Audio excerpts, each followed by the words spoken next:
नमस्कार दोस्तों, स्वागत है आप सभी का इस न्यू वीडियो में। इस वीडियो के थ्रू हम लोग इंडियन पॉलिटी के इंपॉर्टेंट क्वेश्चन डिस्कस करने वाले हैं जो कि आपके सारे एग्जाम्स के लिए इंपॉर्टेंट है। तो बढ़ते हैं अपने फर्स्ट क्वेश्चन की तरफ। Joint sitting in the parliament of Indian constitution is taken from which country? Joint sitting in the parliament of Indian constitution is taken from which country?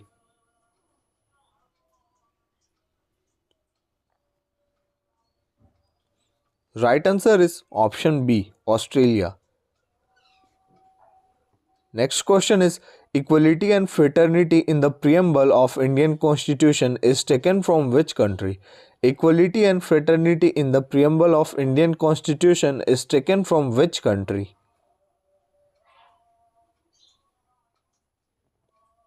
Right answer is option C, France. Next question is governor of any states of India is appointed by? जैसे Indian state में governor और CM होते हैं, तो आपको बताना है governor जो किसी स्टेट के होते हैं वो किसके द्वारा अपॉइंट किए जाते हैं। तो मैंने आपको बताया था सिंपल सा आंसर कि अगर आपको आंसर नहीं पता है तो आप प्रेसिडेंट के साथ जा सकते हो, तो ऑप्शन बी प्रेसिडेंट, ठीक है। और अगर इनको किसी कारणवश अपना रिजाइन लेटर देना होगा, रिजिग्नेशन लेटर, तो भी ये किसको देंगे? प्रेसिडेंट को ही देंगे। नेक्स्ट क्वेश्चन है आपका, the first session of the constitutional assembly was held on? The first session of the constitutional assembly was held on?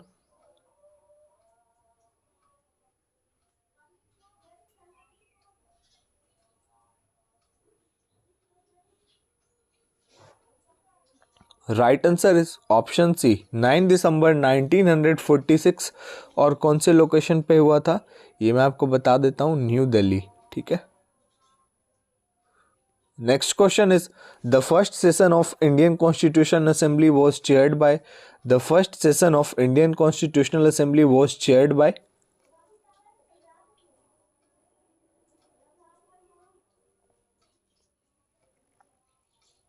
Right answer is option D, Dr. Sachidanand Sinha. Next question is who was the chairman of drafting committee?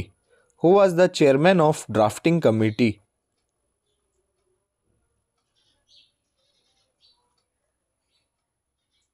Right answer is option A, B.R. Ambedkar. Next question is who was the chairman of Union Power Committee? Who was the chairman of Union Power Committee?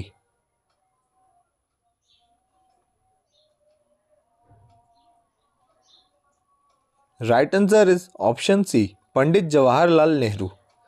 Next question is Uniform Civil Code comes under which article? Uniform Civil Code comes under which article?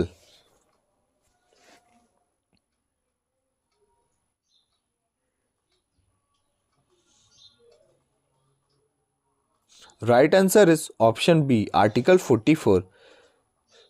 Next question is which of the following countries enjoy a federal form of government? Which of the following countries enjoys a federal form of government?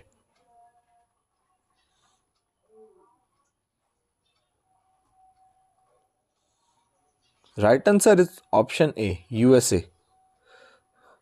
Next question is which of the following is basic feature of presidential government? Which of the following is the basic feature of presidential government?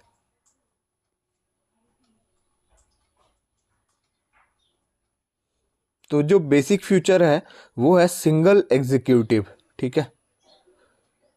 Next question है आपका which part of Indian constitution deals with the fundamental rights? Which part of Indian constitution deals with the fundamental rights?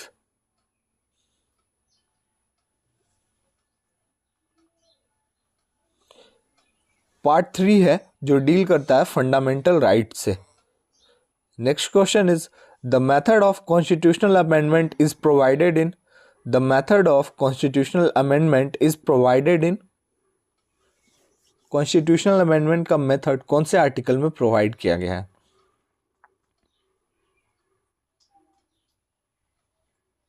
Right answer is option B, article 368. Next question is India is a secular state, it is clearly proclaimed in? India एक secular state है, ये कहाँ proclaim किया गया है clearly?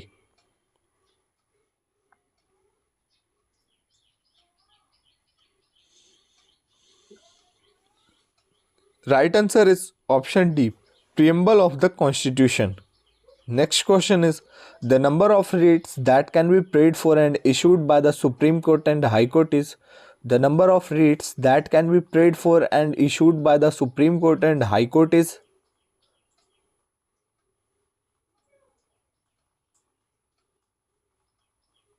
right answer is option B, 5.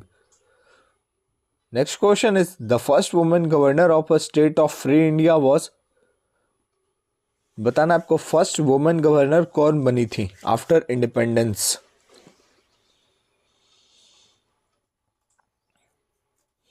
तो ये देखिए, ये बनी थी आपकी सरोजिनी नायडू, और ये जो प्रतिभा पाटिल हैं ये फर्स्ट प्रेसिडेंट थी, ठीक है, फर्स्ट वुमेन प्रेसिडेंट। और ये इंदिरा गांधी जो हैं वो फर्स्ट प्राइम मिनिस्टर थी, और ये सुचेता कृपलानी जी जो हैं वो फर्स्ट सीएम थी, ठीक है।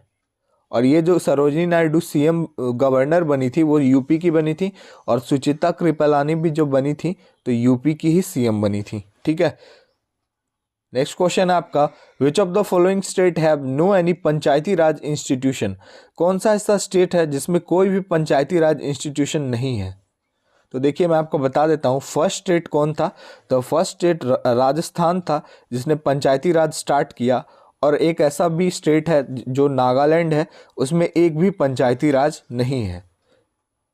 नेक्स्ट क्वेश्चन है आपका, which article of Indian constitution abolishes untouchability. Untouchability को मतलब अछूत को कौन से कॉन्स्टिट्यूशन के तहत हटाया गया, बताना है आपको।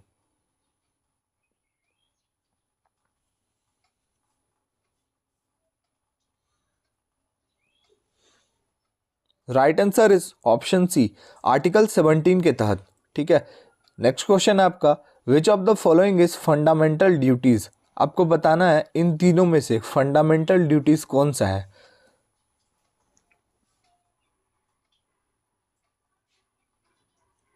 तो देखिए फंडामेंटल ड्यूटीज तीनों ही हैं, सेफ गार्डिंग पब्लिक प्रॉपर्टी भी है, protecting the sovereignty integrity unity of India, मतलब यूनिटी ऑफ इंडिया को बना के रखना और इंटीग्रिटी के साथ रखना, और यह है developing scientific temper and humanism, ठीक है, ह्यूमैनिटी को बचा के रखना और डेवलप साइंटिफिक को करना, ठीक है।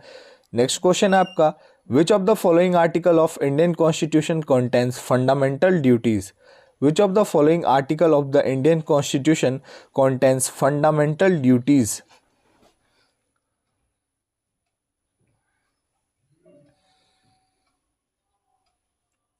तो ये है आपका आर्टिकल 51A, ठीक है। और ये आपका लास्ट क्वेश्चन है, national emergency is declare under which article, ठीक है। नेशनल इमरजेंसी लागू करने की बात जब आती है तो वो कौन से आर्टिकल के अंदर डिक्लेयर की जाएगी, बताना है आपको।